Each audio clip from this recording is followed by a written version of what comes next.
And we all have to join together to find a way out of these things. And, even with governmental issues like the taxes, governmental issues like the import duties which have just been removed, are all things that we need to improve the art market.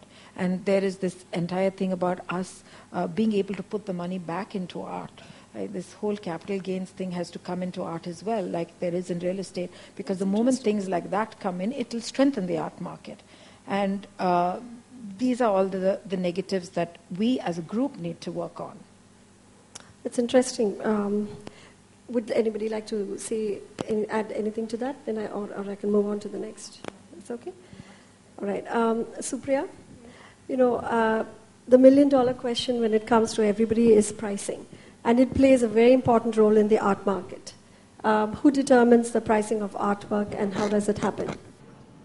Well, the gallery decides along with the artist. With the artist, we decide, but the gallery has a role to play because the artist doesn't understand the commercial side of it, I presume. So we are there to guide them. And we know exactly how a young artist should price himself. Okay, but I have a question for you. Why is there a variation in price for an artist between mediums and even between cities? Well, in my case, I keep the price is the same wherever I show. I think there shouldn't be a distinction, and the artist also should see to it that his price is same in every city. If he shows with me in Calcutta and if he shows with Sharon in Chennai, the price should be the same. I would think so, but you have what happens sometimes, it's the secondary market that plays the role in different pricing. And it's how you source the work, because, the primary market prices are very often different from the secondary market prices. And also the vintage of the work plays a very important role in the pricing. And when you're looking at the secondary market, the condition of the work is also important. So I think there are a whole lot of issues that are related to the pricing. And sometimes I find that there are certain situations where you can't play with the pricing, you can't reduce, you can't do very much, because if it's in the secondary market and you've sourced work that's expensive, then it's very difficult for somebody who's given you the work to sell, or an investor or whoever is liquidating their collection, to be able to give you work at a market price if they bought it at the height of the market, which has happened to a lot of the work that's coming into the secondary market now. Yes. And like, for instance, now I have many collectors who've invested in a particular fund that is not able to pay them, that are coming back with works that are very highly priced, because that's what they've been given in lieu for their money that they've invested. And it's not possible for us to do anything. It might not sell, but that is the price that's being offered. So that is really one of the main things for the variation. It's the sourcing of the artwork. But that was a temporary situation, about this boom and the bust and people buying and thinking they'll make a lot of money investing in art. But that's a sad thing, I think, that had happened. Fortunately for me, we started 23 years ago, and art scene was very different then.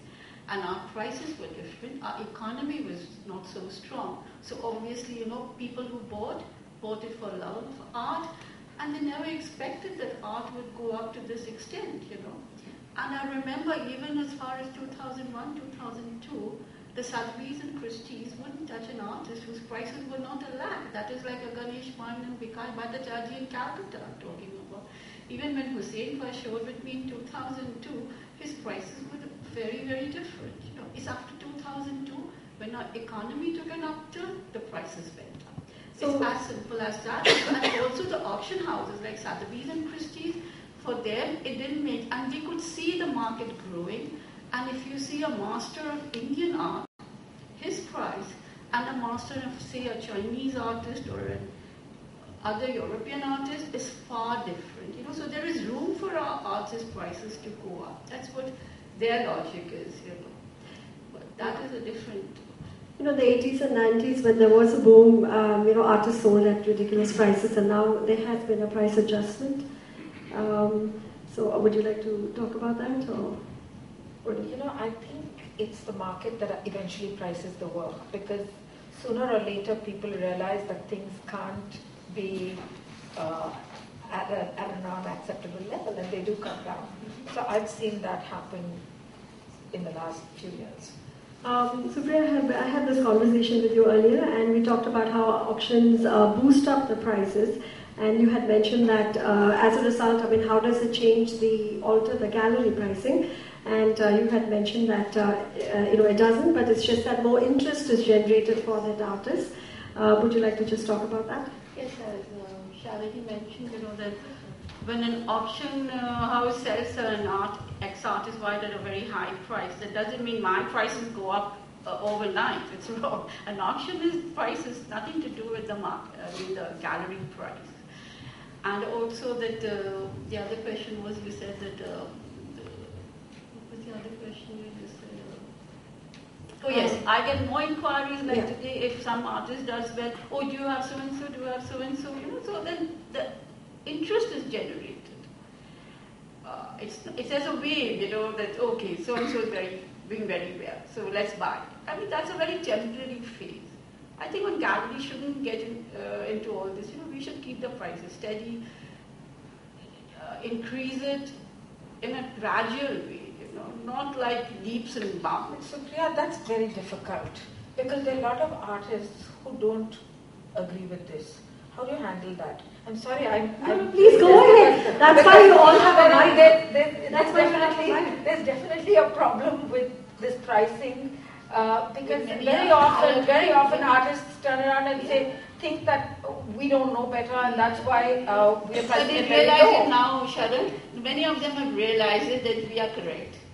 Let me tell you that. Yeah, but how do you handle? Maybe Shri is actually a better person for this. Example, the younger artists, it becomes very difficult because collectors, I think, because we started out very young. I mean, many years ago when the market was at such an infant stage, people bought because they loved art, and these same collectors are very disappointed now when they look at these prices. They want to come to young artists shows, they want to buy, but even young artists today, not everybody is practical about their pricing.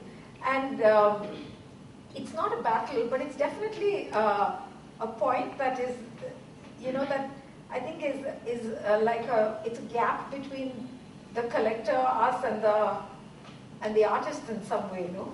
Yeah, I think there are many questions here. First, I want to make a distinction between the primary market and the secondary market. I mean, the gallery for me functions as a primary market. So we are the source where the artist first comes to. And I think the role of the gallery there, I mean, apart from many other roles as far as price is concerned, is to keep it stable, is to keep it logical, is to increase it in a logical manner. I mean, today if your artist is in Documenta or Venice Biennale or or has even touched an auction high, the truth lies somewhere in between. I mean, an auction high is not the point you should look at. So, I think the role of the gallery definitely there is, as a primary market, is to fix the price. The secondary market, yes, sometimes you're paying much more for a price. I think as Sharon said, it depends how they source the work. Sometimes you're paying much less. I mean, as a gallery, I could be holding on to my prices and saying this new body of work costs this much, but you can find it from a secondary market, an auction house, or from a dealer at a much cheaper price. So there are definitely two different markets where that is concerned. And how do we, keep prices in check? I think I have the advantage of working with much younger artists. I have the advantage of seeing what's happened, over the last 20 years, the boom and the bust. And I think we are fairly strict with artists, and we say that, this is what it is, and if you don't agree, we can't work with you. Can I move on? Yeah, okay. Shri, this is to you. Very few galleries in reality have an open submission policy, contrary to what they claim in their mission statement. Often unapproachable, or they set very high standards as inclusion in a museum or state awards, camp attended, etc. For the emerging artists and for the thousands who go unnoticed, what does an artist have to do to stand out? That's my first question. And does his personality or standing in society or even networking, taken for granted that he's very talented, does that determine also his career growth? And finally, after having handpicked these emerging artists, how do you go about creating the brand artists?